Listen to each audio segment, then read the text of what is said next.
ఇక మహారాష్ట్రలో ఎడతెరిపి లేకుండా కురుస్తున్న భారీ వర్షాలు తీవ్ర విషాదాన్ని నింపాయి. ముంబైలోని ముంఖర్ద్ ప్రాంతంలో రాత్రి 3 అంతస్తుల భవనం కూలిపోవడంతో 5 చిన్నారులతో సహా మొత్తం 6 వ్యక్తులు ప్రాణాలు కోల్పోయారు. ముంబై ఫైర్ సిబ్బంది, పోలీసులు రంగంలోకి దిగి సహాయక చర్యలు చేపట్టారు. శిథిలాల నుంచి గాయపడిన వారిని రక్షించి రాజవాడి శతాబ్ది ఆసుపత్రికి తరలించారు. క్షతగాతుల్లో యువకుడి పరిస్థితి విషమంగా ఉంది.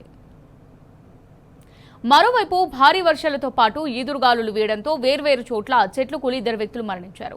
కుర్లా వెస్ట్ నౌపాడ ప్రాంతంలో భారీ వృక్షం కూలి వృద్ధుడు మరణించగా, గోగేగావ్ ఈస్ట్లోని ఆర్ఏ కాలనీలో మోటార్ సైకిల్పై వెళ్తున్న యువకుడు చెట్టు కొమ్మ విరిగిపడి అక్కడికక్కడే మృతి చెందాడు. ముంబైలో ఎడతెరిపి లేకుండా వర్షాలు కురుస్తున్నాయి. గడిచిన 24 గంటల్లో 265 మిల్లీమీటర్ల వర్షం కురవడంతో నగరంలోని పలు ప్రాంతాలు జలమయమయ్యాయి. ఇవాళ స్కూల్స్కు సెలవు ప్రకటించింది మహారాష్ట్ర ప్రభుత్వం. రహదారులు నీట మునిగిపోవడంతో రవాణా వ్యవస్థ దెబ్బతినగా విమానాశ్రయంలో కూడా విమానాల రాకపోకలకు అంతరాయం ఏర్పడింది.